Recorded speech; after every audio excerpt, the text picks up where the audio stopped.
Oh, it started. All right, so I was looking at the list of videos in the sections that I have, and I realized I need a whole bunch for next week. I made videos for the middle of the class. Um, okay, so let's get this up a little bit. There we go. That didn't change anything. Yes, hello, cat. All right, so let's talk a little bit about the Enlightenment. There are several things that I feel like I need to get to. And the reason the Enlightenment is important is because it sets the background for. Yeah, go away, dude. All right, hold on. Okay, so as I said, the reason the Enlightenment is important is because it sets the background for social theory as we're going to end up talking about it. Um, the let's see. So all of our modern social theory, uh, the Holy Trinity that we talk about, Marx, Durkheim, Weber, and all of that, they get started. Um, Marx in the early part of the 1800s, and then Durkheim and Weber are right around 1900. So a little bit before and a little bit after for both of them. Um, and so as we before that, you definitely had social thinkers, and they tended to be either social philosophers or religion. Now, I don't, you can, religion is fine, it's out there. That's a different class, that would be theology. The old social philosophers mixed with religion go all the way back to, the Greeks and the Romans. There's a great podcast called Philosophize This, which covers all of that stuff. So if you want to see that, that would be great. But we don't have time for that. So I'm gonna give you a couple of short videos on the Enlightenment, and then we move to the Industrial Revolution and modern social theory. I don't even think we're going to need 3 whole weeks for this first 3-week section, but that's okay. Okay, I feel like I'm rambling. So the Enlightenment starts around the 1600s, and of course we're talking about Europe because we're in a Western university, and starting in the early 1600s like that. Prior to that, you had, the Middle Ages, and it's the old kings and queens, the Arthurian legends, the tight connection between the church, specifically the Catholic Church, and the European nobility. That's what that was. The stuff that they call the Dark Ages nowadays, fair or not everyone does. But the Enlightenment is important because it's when they start rereading the classical philosophers, Aristotle, Socrates, and those guys. They start reading some of the stuff that came over from the Middle East, Ibn Khaldun and those guys, and they start doing. You just have, it's the Renaissance, literally the rebirth of science and progressive, for lack of a better word, thinking in the West and in Europe. And so one of the things I think that you have to think about is how important the printing press would have been for that. That was Gutenberg. Gutenberg is the 1440s. You can still see a Gutenberg Bible at a handful of university museums and big fancy museums around. It's really kind of impressive to see. Before that, you did not have much in the way of printing. So, when people when people had texts that needed to be copied, they were written by scribes who like sat and copied and copied. So all the Bibles from before 1400, for instance, were handwritten out by, monks and people like that. So of course books were very, very rare. Along comes Gutenberg. You've got the movable type press, and all of a sudden you can start printing all sorts of stuff. And of course, the first thing that gets printed is Bible. The second thing was probably porn. Joking aside, but they are printing the Gutenberg Bibles, and then you can start printing really whatever you want. And it took a long time for the technology to diffuse, and so it wasn't like you had something. It wasn't like you had immediate changes, but by 1517, that's when you have Luther with his theses on the church wall. Now, on the church door, Luther was a Catholic monk, and maybe he's a priest, but I don't know. But he was Catholic clergy. He was very, very devout. The hardest core of hardcore believers, and thought that the church was not living up to its potential, its morals, its vision, its responsibility. And so he, after one day he managed to put down all of his complaints, his frustrations, and took it to the cathedral and nailed it to the door. It's Luther's 95 Theses. It's what kicked off the whole cascade of Protestantism, of Protestant sects, starting with Luther and then going on down the line. And one of the things that he was talking about was whether or not people should be able to read Bibles in their own language, read the gospel in their own language. And you can see how before Gutenberg, that would not have been really anything anybody cared about, anybody thought about. Regular people couldn't have afforded books anyway. And so, who cared what language they were written in? It was, it was all Latin to them, right? But with the availability of printing, you can see how that would lead Luther to say, well, now maybe people can read the gospel in their own language. We'll get more back to Luther when we start talking about both Durkheim and Weber, but the importance of those 95 Theses pounded into the door of the cathedral can't be understated in both just Western history, but also in the effect it had on intellectual history and eventually the social theory that we're going to talk about today. As an aside, there's something that I want to point out about this, and that is that there's something about the way that technologies seep into society in order to understand changes, and it's applicable nowadays. But Gutenberg invents the printing press, perfects printing press, and what they had been doing for centuries was copying Bibles and religious texts by hand. So the first thing he did was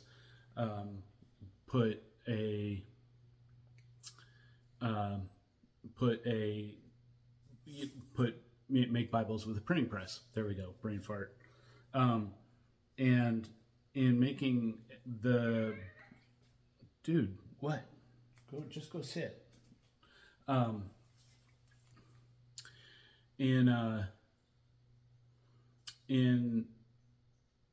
Stupid cat. Oh, okay. So he they print Bibles because that's what they've been doing. Well, perfecting that mode of information dispersal didn't end with printing Bibles. The reason that Bibles were what they had was because that was the most important thing. And if you have to copy everything out by hand, you're only going to do the most important thing. But the printing press allowed people to print much of anything they wanted pretty easily, which is why 100 years later you have discussions about Bibles in different languages, right? And that's what did I say, 1517. You have a whole intellectual history exploding after that. You wouldn't have the science that we have if people couldn't easily print out here's the experiment I tried, it worked, it didn't work, right? You need to be able to print that. You're not going to have effective science across all of society without the ability to print your results that way. And so that ends up being, so there's this process by which a new technology hits, and so you do things, the old things with the new technology, but after a while you realize there's better ways to achieve the things you want with that technology, and eventually it ends up changing all sorts of everything. So another example would be the electrification of factories. Before electrification, factories, and we have a big history of this here in Macon, but before electrification of factories, you would have something, for instance, like a water wheel. You'd dam up a stream, you'd run water over a water wheel, it would spin, and then your small factory would take that one spinning thing, the water wheel, that axle, and use belt drive to drive the different mechanisms throughout the factory. Well, when electricity comes along, what's the first thing that people do? Well, they take a big electric motor and replace the water wheel with it and run belts all over the factory. So if you go find an old enough factory building, there will be up on the ceilings, axles and the old drive wheels that would have been, attached to belts running throughout the building. It's not the way electricity is permeated through our society nowadays. In a factory, every single conveyor belt has its own electric motor, and it's much cheaper that way, much more effective, much faster. You get much more done. But so if you're going to run a factory with electricity, the way to do it is the way we do it now. The way we did it 100 years ago was replacing the water wheel with the electric motor.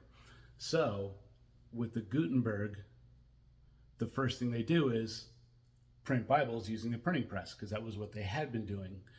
By the 16, 17, 1800s, people are printing science, they're printing political screeds, they're passing out news. It transforms society, and it does it because this new capability allows them to do things differently. I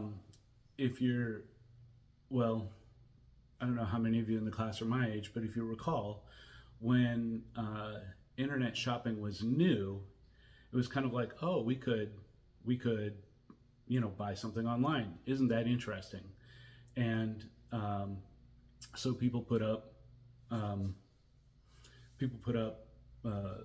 Amazon sold books as a starter, and that worked, but it was replacing the store that the bookstore, Amazon, as we understood it, like a Barnes & Noble, with an Amazon as we understood it. And but that was just the first step. When you start thinking about what effect digitization has on retail, you have to think about instead what this means for tracking your shipments, your deliveries, your supplies. The entire supply chain is digitized and very closely tracked. You buy things through Instagram, Facebook, TikTok, just by clicking on whatever influencer you happen to be following. People can run businesses off of Facebook that way, and so you start to see that. Okay, so we have a thing of shopping, and we know how to do that. So here comes online. So we replicate the store, but in fact, when you start thinking about what that digitization means with the development of the technology, eventually you end up with a completely, maybe not completely, but a heavily transformed retail economy. It's very different than what you started with. So I think that's interesting. But like I said, that's an aside. It's the important thing about Gutenberg. Another element. So we got Gutenberg, we got Luther. Um, Another element, and you can see that all this is happening at about the same time. Gutenberg, 1440s. Christopher Columbus sails to America in 1492. The westward expansion is going to be important, um, and then Luther's theses in 1517. Um, you could see the expansion of sailing and being able to make maps and charts by printing press instead of by inking every single one by hand. You can see how that fits in with Columbus and the westward expansion.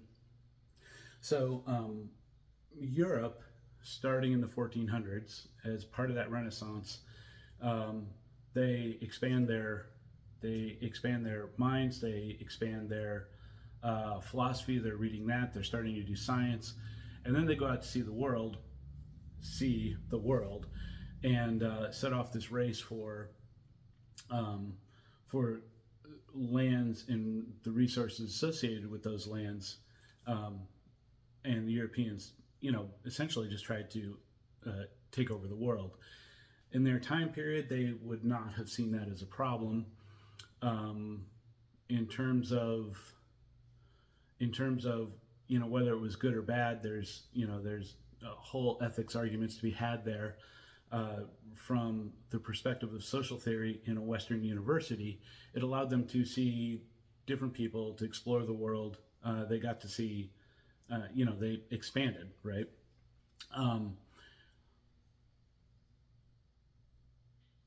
One of the things that follows from that, however, and there's good reason to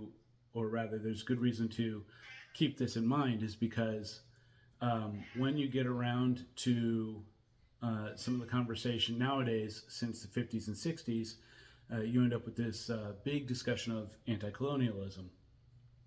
And, what to do with that, what your take on that is, kind of doesn't matter. But if you want to understand, I think doesn't matter. Regardless of one's political perspective on any of those ideas, it's important to understand that those ideas come from, we wouldn't have those ideas if the period of Western expansion hadn't been, what it was. So there we go. So that's those guys. I'm gonna pause. I'm gonna stop this here and start a new one for the different social thinkers.